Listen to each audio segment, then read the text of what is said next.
दोस्तों, अमेरिका के बाद एक और सुपर पावर भारत के पाले में आ गया है, जिससे चीन की मुसीबतें अब और बढ़ गई है।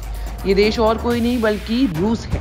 रूस को पहले भी चेतावनी मिली थी कि वो भारत को सपोर्ट करे, लेकिन कई बार व्लादिमीर पुतिन ने भारत के खिलाफ कुछ ऐसे बयान दे दिए थे जिसके कारण दुनिया भर के देशों ने उनके खिलाफ मोर्चा खोल दिया था। ऐसे में अब रूस को समझ आ चुका है कि उसके पास भारत का सपोर्ट करने के अलावा कोई और रास्ता नहीं बचा है। दोस्तों, असली खबर तो इससे भी बहुत बड़ी है। दरअसल रूस के राष्ट्रपति ने एक ऐसा बयान दे दिया है जिसके कारण चीन की सांसें उखड़ रही है। दोस्तों, अगर आप भी इस बयान के बारे में जानना चाहते हैं तो तुरंत इस वीडियो को लाइक कर दीजिए। इसके साथ ही इस वीडियो को शेयर करते करते इसे चीन के लोगों के फोन तक पहुंचा दीजिए, ताकि उन्हें भी पता चले कि चीन में पैदा होकर उन्होंने कितनी बड़ी भूल कर दी है। दरअसल दोस्तों, रूस का भारत के खिलाफ जाना भारी पड़ा और जैसे ही उसे अपनी इस गलती का एहसास हुआ तो रूस ने यू टर्न लेना और भारत का गुणगान करना ही बेहतर समझा। यूनाइटेड नेशन सिक्योरिटी काउंसिल में खुलेआम रूस ने भारत का सपोर्ट करते हुए कहा है कि वो हर परिस्थिति में भारत के साथ है और हर मुसीबत में कंधे से कंधा मिलाकर खड़ा है।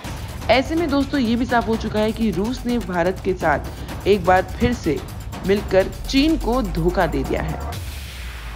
भारत और रूस ने अपने विशेष और महत्वपूर्ण रणनीतिक संबंधों को ध्यान में रखते हुए यूनाइटेड नेशन सिक्योरिटी काउंसिल में अहम मुद्दों पर मिलकर काम करने पर सहमति व्यक्त की है। विदेश मंत्रालय के बयान के अनुसार दोनों पक्षों ने यूएनएससी के एजेंडे पर द्विपक्षीय विचार विमर्श बैठक की।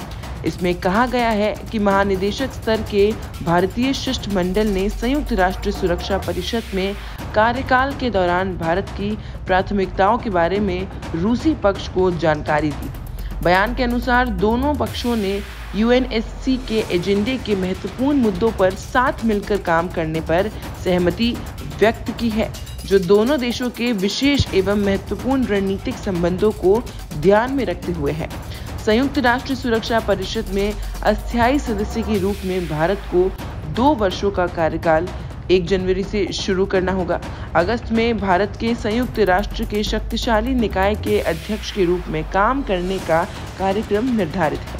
विदेश मंत्रालय ने कहा है कि दोनों पक्षों ने संयुक्त राष्ट्र सुरक्षा परिषद के व्यापक एजेंडे सहित संयुक्त राष्ट्र के संबंध में चल रहे द्विपक्षीय संपर्कों की सराहना की। गौरतलब है कि पिछले सप्ताह भारत ने चीन के साथ भी ऐसी ही बैठक की थी। जी हाँ दोस्तों, यूनाइटेड नेशन सिक्योरिटी काउंसिल में रूस ने भारत से उसका एजेंडा मांगा और साफ कर दिया है कि वो भारत के एजेंडे का समर्थन करता है। तो दोस्तों, अब चीन की हालत क्या है ये आप अच्छे से समझ रहे होंगे, क्योंकि भारत, अमेरिका और रूस जैसे देश एकजुट हो चुके हैं।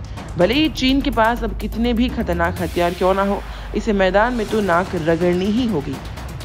तो दोस्तों, ऐसे ही तमाम अपडेट्स के लिए इस चैनल को तुरंत सब्सक्राइब कर लीजिए। इसके साथ ही लेटेस्ट वीडियो नोटिफिकेशन के लिए बेल आइकन भी प्रेस कर दीजिए। दोस्तों, कमेंट बॉक्स में उस देश का नाम लिखें जिसके साथ आप भारत के रिश्तों के बारे में ज़्यादा जानकारी प्राप्त करना चाहते हैं। हमारा अगला वीडियो आपके लिए उसी पर होगा।